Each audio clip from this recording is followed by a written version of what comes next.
are the ones also who killed Caesar. And I saw some of those Brutus and Cassius, the people who murdered Caesar, were speaking loudly, Mr. Speaker, here, as though they came here to mourn him. Mr. Speaker, yet they just basically came to confirm that the man they had expelled was no more. I really hope that, Mr. Speaker, that the Jubilee Party will, in the respect of the Okiek community as minority groups, shall give them an opportunity to nominate another person from that community who is a youth to come and serve this, in this House for the remainder of that term. And I thank, Mr. Speaker, all those people who have given a voice to this issue. And the party leader of Jubilee and its leadership have a last opportunity to rise above the petty politics and perhaps atone for their sins by nominating another Ogiek to come and represent and replace Senator Prenge. Be that as it may, let me go to the subject matter that we are debating this time, because we must continue living until the time that our time comes. And as we do so, we must do our job diligently. Like Senator Kindiki said, we live at a very sad moment, Mr. Speaker, very terrible and sad time in our country for devolution. Second term of Jubilee administration, Mr. Speaker, and the second term of President Uhuru Kenyatta has been a very, very sad term for devolution, because it has been a term for massacring and destroying institutions of governance and independent institutions of governance. If you look at Article 6 of the Constitution, Article 6 focuses on two levels of government, which are supposed to operate, Mr. Speaker, independently, but with mutual cooperation among the 47 county governments and the one national government. But if you see what has happened since 2018, it's been a time of consolidation of power to the presidency, a time of consolidating power to the national executive. And it started by emasculating the opposition and creating a country that has no accountability from those who are on the other side. I must give a lot of credit to Code Coalition, because as they existed last time, they put the Jubilee coalition that time and led the Jubilee Party under very strict accountability measures. I mean, they operated under serious accountability measures that were anticipated by our constitution, that there will be a minority side and majority side, or there will be 2 or 3 sides of administration, but there will always be a political party outside the one that is governing. And as a result of that, Jubilee administration was always put under checks. But what did our unfortunate former party do? Through its party leader, they first arched something called a handshake. And once that handshake happened, an opportunity arose for attacking county governments. The Speaker, you can't, I know Senator Kindiki is remembering with a lot of nostalgia the first term of devolution, which had many governors speaking their voice, and they were very loud. They were holding the national government to account. But what happened is that, Mr. Speaker, once the minority side and the opposition, the NASA coalition was dismembered and swallowed by Jubilee. What followed, Mr. Speaker, was governors were threatened with impeachment. Not just impeachment from their counties, but it also included, Mr. Speaker, the operation, a clear orchestrated operation between the Office of the DCI, EACC, and the National Executive to make sure that governors were always threatened with being charged for this, being charged for the other one. I do not wish to excuse the bad manners of some governors who have stolen public resources. But unfortunately, what we call anti-corruption crusade that ensued was not legal, was not for purpose of achieving positive accountability for county government, was basically for purpose of intimidating county governments and ensuring that they are towing the line. And that's why you see governors don't have money, but they don't talk, because they prefer, they know they will get their salary, they prefer continuing to hold public office, they would rather not talk much so that they do not have to lose their offices, Mr. Speaker. And many governors tell us, outrightly, is it better for me to keep quiet and fight another day, or it is better for me to be out there with the Songos of this world, with the Waititus of this world, with the governor of Wajir? I hear now Wajir has 2 governors, or it's about to have 2 deputy governors. I don't understand what's happening there in Wajir. So many governors, once they have been intimidated, and we contributed to that intimidation, Mr. Speaker. We made sure that we sanitized all impeachments, no matter the legal standards that were not observed, and that's why county governments cannot speak. So you don't blame the governors. They are actually on a mission for survival, because they know the next day you ask money from national government, the next thing will be an impeachment, or the next thing DCI will arrest you, or EACC will arrest you. There is already a decision that has been made that when you are arrested, you step aside. Once you step aside, then you become a pariah and your political career comes to an end. You can understand. I saw Senator Governor Anne Waiguru making a similar post that she cannot even change. She can't even enjoy her political rights and join a party she wishes to join, because immediately she does that, Mr. Kinoti will come calling, Mr. Speaker, or Mr. Twaha here in the Twaib at EACC will come calling. And this is the environment we are operating in. We must not lie to the people of Kenya. That's the context within which devolution has been emasculated. Where are institutions of governance? Where are independent institutions of governance in this country? Where is the ethics and, Kenya National Human Rights Commission? Where is the Gender and Equality Commission? One of the commissioners of Gender and Equality Commission is a Kieleweke blocker, you know. And very sad, my friend, my very own personal friend, Commissioner Nyokafi, a very good friend of mine, and I really pity. The commissioners who were so independent a few years ago are now blogging for a political party, not just the political party, a section of Jubilee political party. And it's a pity. So how do you achieve that independence? In the last term, we had Nyachae-led commission. They would speak. And Mr. Speaker, they spoke about devolution, and we listened. We had Kenya National Human Rights Commission speaking about human rights violation in the country, in human evictions and so forth. Do you even know who is the chair of Kenya National Human Rights Commission, or who is even managing that institution? Also, we must understand that the environment that has been created, Mr. Speaker, the only person who has survived this onslaught and who has continuously received attacks is the Deputy President. All of us were obliterated. I was removed. Mr. Speaker, I see people eulogizing, praising Professor Kithure Kindiki. But the people who are praising Professor Kindiki are the ones who are voting here to massacre and to vote him out. And then they come here and say, oh, we voted a good man for nothing, for absolutely nothing. But if you look at what they were doing that time, they thought they were playing games, they were enjoying what the executive was doing.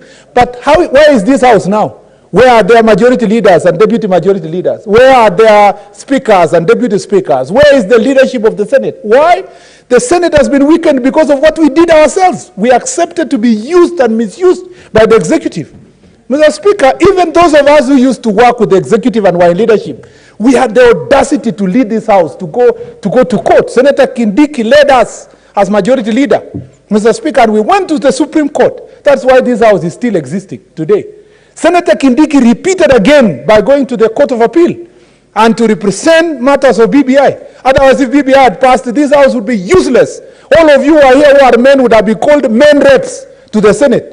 You will not even be senators, because if you come from Narok, we'll say Senator Olekina, the male rep of Narok, and they will be having a female rep to the Senate of Narok. It would have been a useless house, a very useless house, and its responsibility removed. The protection of minority groups, which was intended by this constitution that a vote to be passed in this house must get 24 votes, which is a requirement, Mr. Speaker, for an absolute majority to vote for something in this house, was going to be removed by BBI. Again, gallant men of this country, men and women who went to court to defend the institutions of governance, including this house, Mr. Speaker. I feel so ashamed that these senators in this house, we voted for that BBI. What a great shame.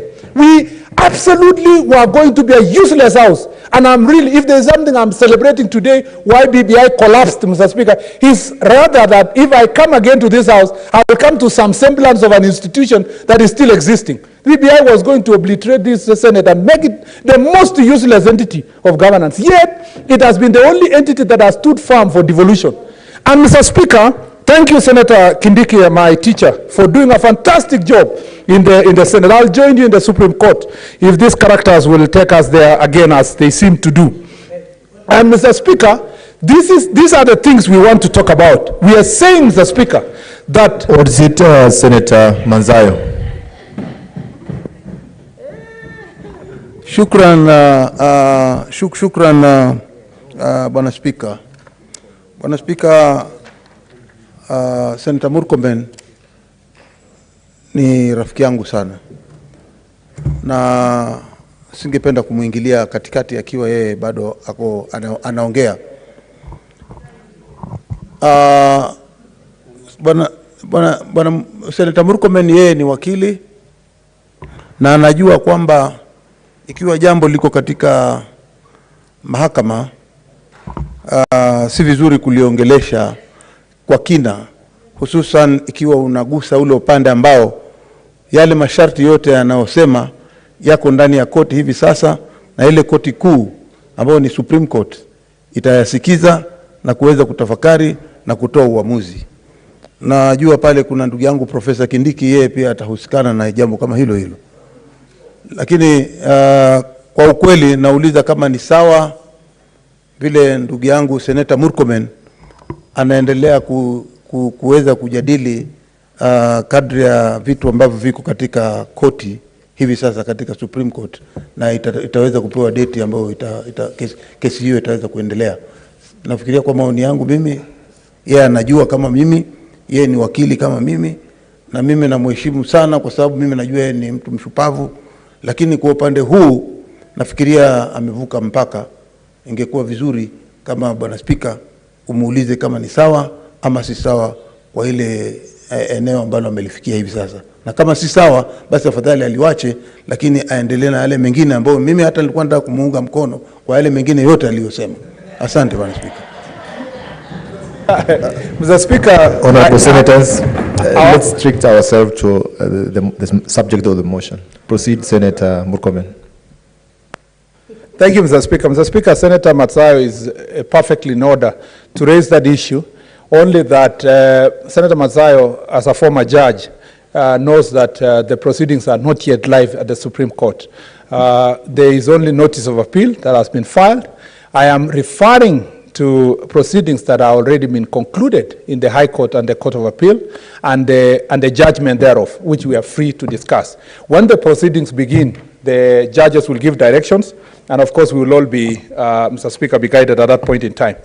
Mr. Speaker, just allow me to say this, that we shouldn't forget one thing, that the amount of money that are contained in this cash disbursement schedule, Mr. Speaker, this amount of money, 370 billion shillings.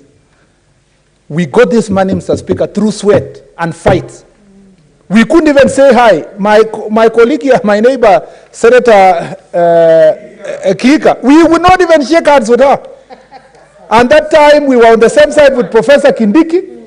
Senator Susan Kika and Cherargei were not my friends for 4 months. Yeah, Mr. Speaker. And Mr. Speaker, Senator Manzayo was my best friend for those 4 months, Mr. Speaker, and Senator Lekina, among others, including yourself, Mr. Speaker, in Team Kenya. And Mr. Speaker, if both sides had not stood firm, Mr. Speaker, we may come here and say, Team Kenya, we became hard. No, it was a collective hard work of both sides.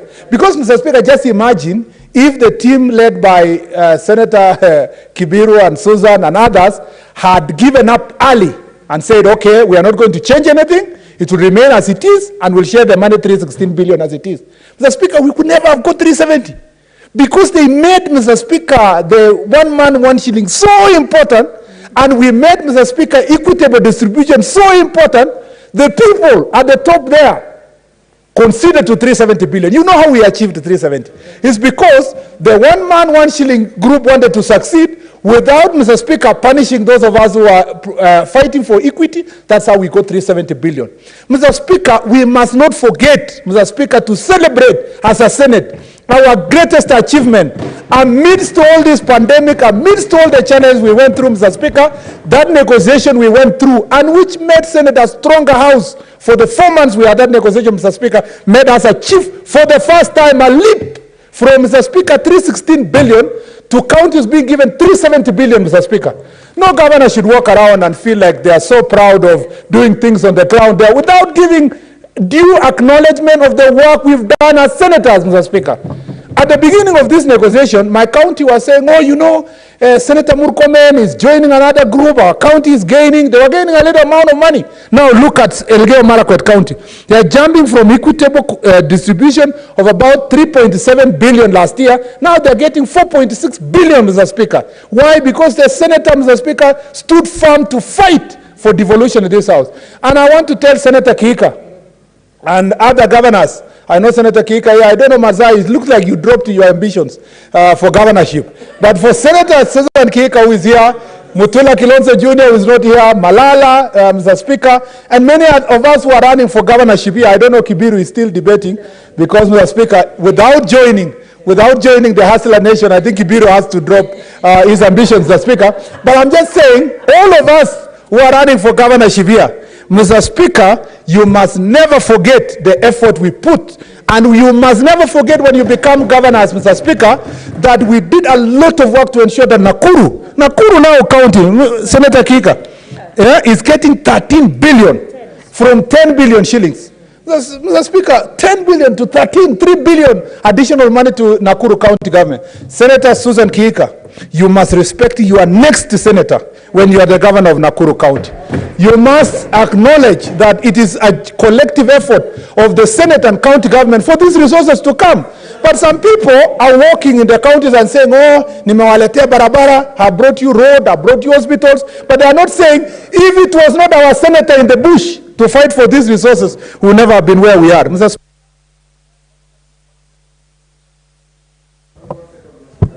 2 minutes. Thank you, Mr. Speaker. Thank you, Mr. Speaker. Mr. Speaker, you know you were arrested. You were arrested. You were arrested for this money to go to county. Senator Langat was here, he was arrested. Senator Malala was arrested. Now, anybody, I pray that Samburu County will remember. Let me go straight to Samburu. Where is Samburu? Samburu is getting now 5.3 billion from the other day 4 billion. They are getting over 1 billion additional money in Samburu. Why would they elect another person to become senator when you are there? After being arrested to fight for them to get 5.3 billion shillings. Mr. Speaker, the senators of this house must be remembered, because many people are forgetting that senators are doing a lot of work that is not so apparent on the face of it. And then, you know, the governor and MCS now go around and say, this hospital, this road. But how would they have done that without the sweat, the fight? Where would Elgeyo Marakwet be budgeting an extra 1 billion if Murkomen had not fought in this Senate to ensure that his county and other counties across the country get more resources? I hope, Mr. Speaker, the next government that will come in place will be a government that will be conscious, Mr. Speaker, to disbursement to county governments on time, that we will not have a situation where we have now arrears of 62 billion that are supposed to go to county government. We know Wambora. Wambora, we impeached him here twice. We know he cannot speak about devolution, Mr. Speaker. You know, Senator Kindiki is becoming overambitious to hope that Wambora would sit to question the current national government about resources going to county. He will not. Let us just do our best to ensure that we push for that money. And I want to tell the CS Finance, he's called who again? This governor former governor of engineer of Marsabit, Mr. Speaker. Mr. Speaker, Nukuri Atani, it's a shame that he wants again to go back to become a governor in Marsabit. How will he be governor in Marsabit when he cannot give out the money to Marsabit, Mr. Speaker? He thinks that if he gives the money to Marsabit, his competitor Mahmoud will become more popular. Mr. Speaker, he should give more money to Marsabit and go and tell them, you see, When I became a governor, a minister, I quickened the amount of money that comes to counties. Parties sitting there in hotels, Mr. Speaker, in Nairobi, announcing formation of political parties. That's not his job. His job is to ensure that county governments and institutions of government in this country get the resources they deserve, so that Marsabit and other parts of country that are being ravaged at the moment by drought can get money, Mr. Speaker, to feed their people. We don't want counties and pastoralist areas to continue suffering the way they are suffering.